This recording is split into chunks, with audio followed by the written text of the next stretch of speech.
mind is okay. She off your mind. Chai! Now wow, people wey suppose talk truth to power don't off mind.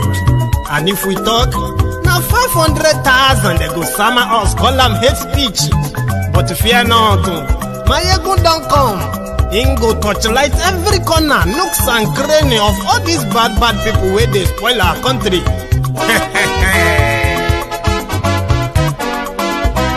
So my people make we laugh, oh, yo, yo. Maiyegun don't come, oh, yo, yo. My people make we shout, oh, yo, yo. Maiyegun don't come, oh, yo, yo. Maiyegun don't come, man of the masses, oh, yo, yo. Maiyegun don't come, oh, yo, yo. Maiyegun diary Politico, yo, yo. Maiyegun don't come, oh, yo, yo.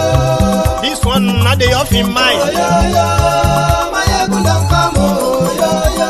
And in the touchlight every corner, oh, yo, yo.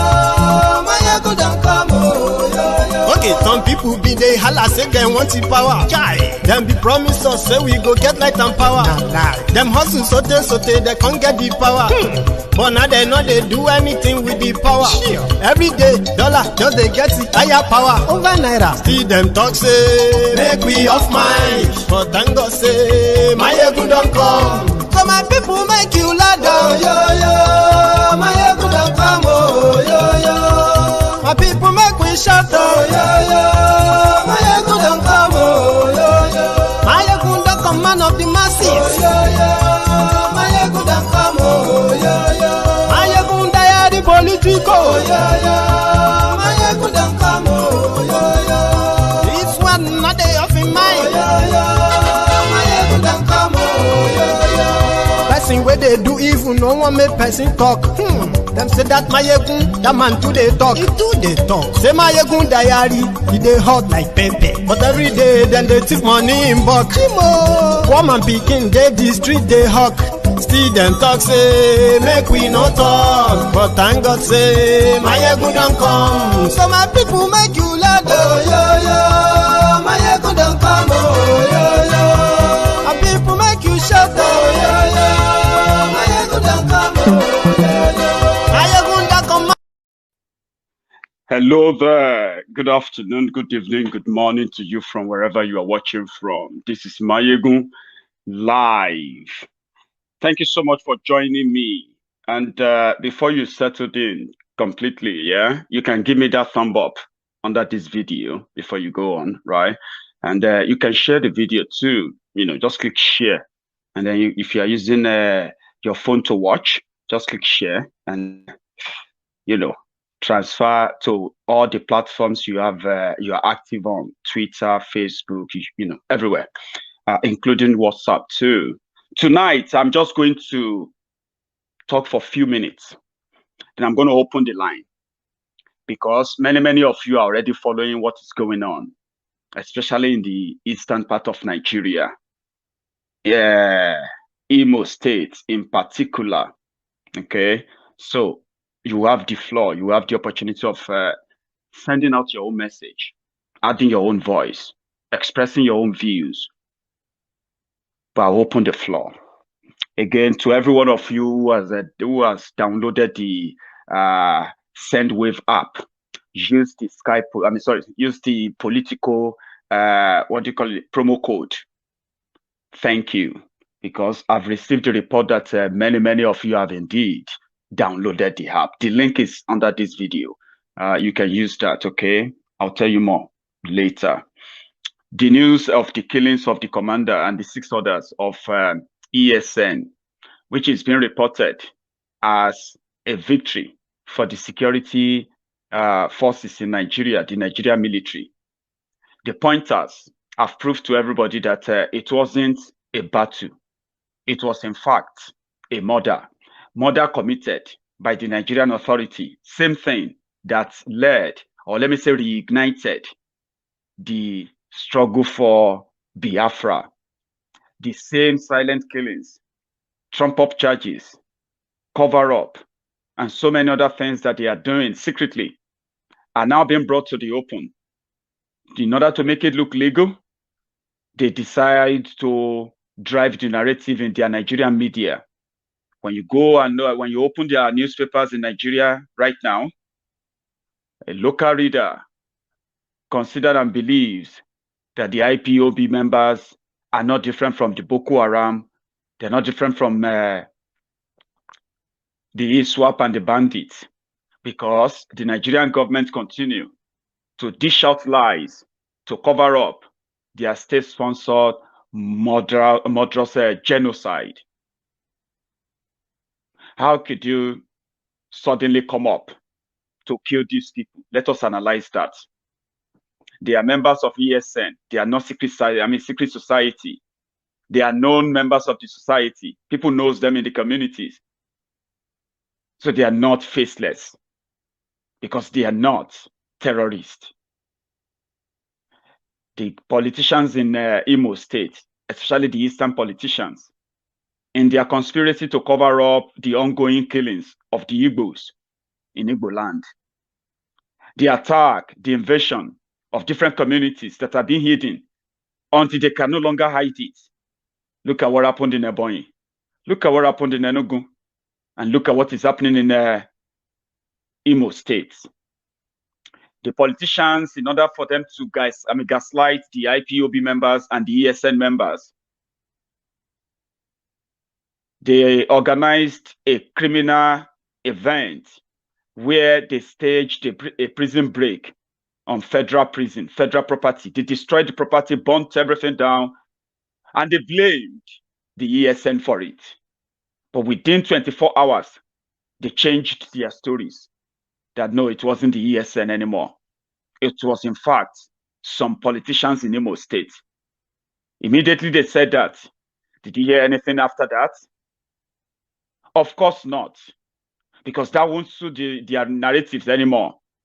The politicians who broke into the federal prison in Owerri, the ones they blame the IPOB members for, the one the police IG of Nigeria then said was carried out by the IPOB members.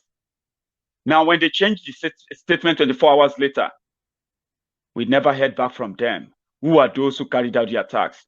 Who are those who sponsored them? And what happened to that investigation is dead. Another attack happened where the house of the governor got attacked, and immediately they blamed the ESN for it as well. Then, with that, for more than 2 hours, that those who burned down the house and shot and killed the security aide of the governor in his house, they were not apprehended. They were not confronted in that building. There was no emergency or panic button to alert the other security post that the house of the governor is being attacked. No, because it was staged. Whatever the intention, people that can go into the prison to break open the prison, knowing the danger of releasing those who are already convicted criminals for their crimes, knowing the danger, they care less. They broke the prison anyway, and they were looking to blame it on the ESN. That didn't happen. Now, they burned down the governor's house. There was no confrontation or shootout to stop those who attacked the governor's house or who burned down the governor's house. 6-7 hours later, the Nigerian police displayed the body of a consul, a well-known IPOB member in Owerri, a well-known ESN member in Imo State. He is the commander. He is not a terrorist. He lives with the people. They know him, but they trailed him. There was no gun battle. There was no shootout. It was a simple assassination of these targeted people. And ask yourself, can we please find out why they were killed? Were they killed simply because they are ESN members, IPOB members? Were they killed because they were investigated and found guilty of burning down the house of the governor? What exactly is the crime they committed? There was no shootout. Don't let them tell you otherwise, okay? There was no shootout. That was why they only displayed the body of a consul, and I'm not going to help them share that image. The purpose of sharing that image was to demoralize people. Tell every one of you that we will kill you if you dare us. If we don't kill you using the terrorists we have unleashed, we will kill you through the uniform terrorists.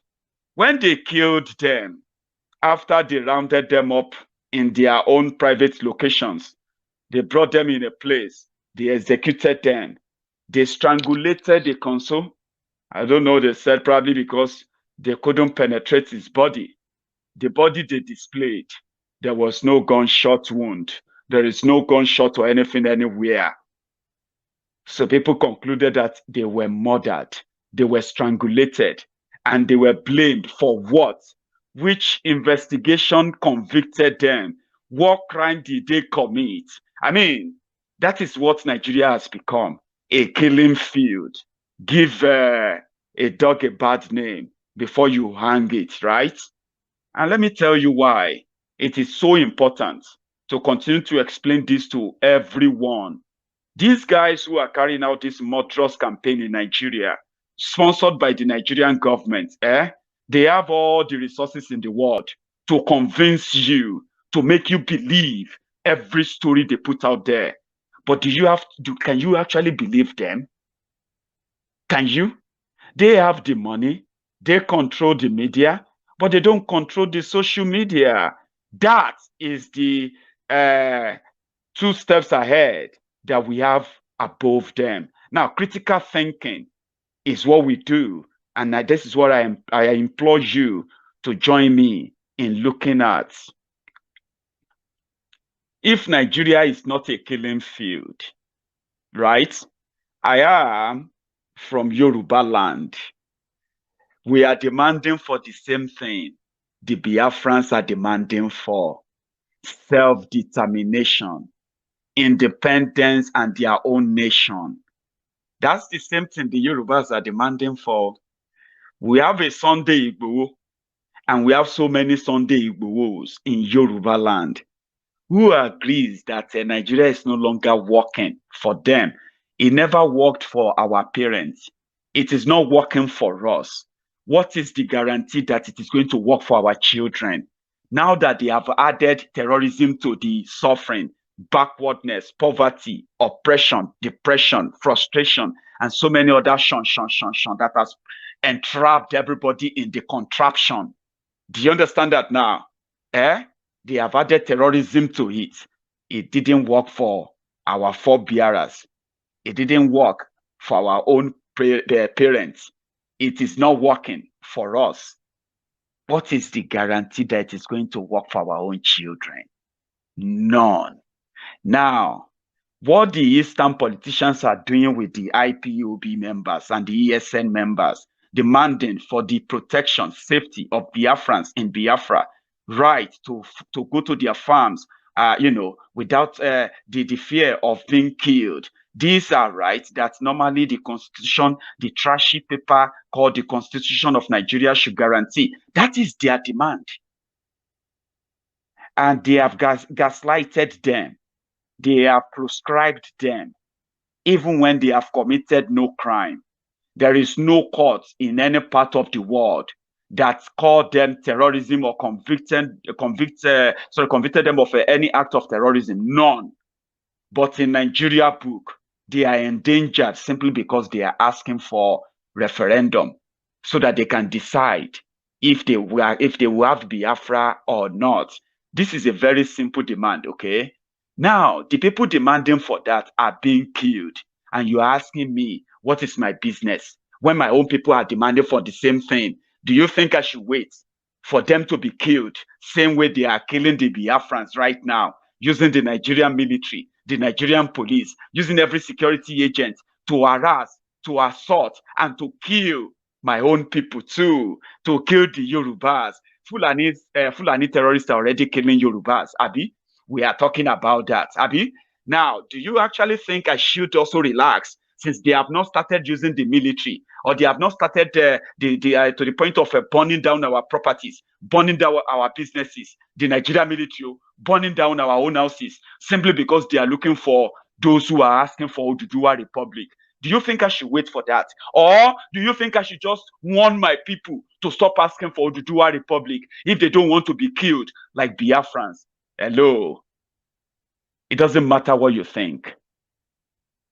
The point here is that whatever is happening to the people in the Middle Belt, whatever is happening to the people in the creek of Niger Delta, whatever is happening to the people of Yoruba land and anywhere else, including the Biafrans, which is so paramount as we say, as we speak, yeah, it is just a matter of time before they do the same thing. It is the same playbook. It is the same workbook. If you demand to break Nigeria, if you demand to change the status quo, you are an enemy of whatever faceless terrorist in charge of Nigeria. Therefore, you will be exterminated. How can anybody convict you for a crime that is not a crime? Asking for self-determination or referendum, there are Igbos, of course. There are Biafrans, there are Igbos who don't want to be called Biafrans. They want to be called Nigerians. How do you decide that? You would let them decide. Oh yeah, all of you want to be Nigerians. Oh yeah, vote yes for Nigeria. Vote no to Biafra. Give everybody the ballot. Let them decide. Now, if the majority vote that they want to be part of Nigeria, and then Nnamdi Kanu still insists that, oh, we are going to leave, then you can say you have to go and ask for another referendum. Even if you do referendum and some people vote to remain in Nigeria, which is under how do I describe it? Under an impossibility, not what Nigeria has become. For 51% of Igbo people to vote to remain in Nigeria, if they are given the opportunity of to vote in a referendum to decide if they want to be Biafra or if they want to be Nigeria, you're telling me that? I don't believe you. That is why we are asking them, and that is what they are asking. So even if you vote and 51% say they want to be part of Nigeria, and the 49% who voted for Biafra, if they continue to demand for Biafra, that they want to tell the people who voted that they didn't know what they were doing, you shouldn't still kill them. It is their right. They have been peaceful. They have been resolute. Yes, and they have been consistent. They have never killed anybody. Even when Nigerian government and their sponsored, agents, when they commit all these crimes and try to put them on the IPOB and the ESN to stick, it never stick. So, how long do you think it's going to take before they will begin to trace Sunday Igboho? Remember, so if Nigeria was safe, if there is equity, justice, and fairness in Nigeria, genuine, not the Kafansha one that they are selling to you, that you have all been struggling all your lives to sell to yourself. Nigeria can be one. Nigeria will be great. Nigeria will be blah, blah, blah, blah, blah. All those you are selling to yourselves. If Nigeria has equity, justice, and fairness, even though people will still demand for their right of self-determination, but maybe it won't be this much. Maybe there won't be Nnamdi Kanu asking for Biafra. Maybe there won't be Sunday Igboho or all the Yorubas asking for Oduduwa Republic if there is equity, fairness, and justice.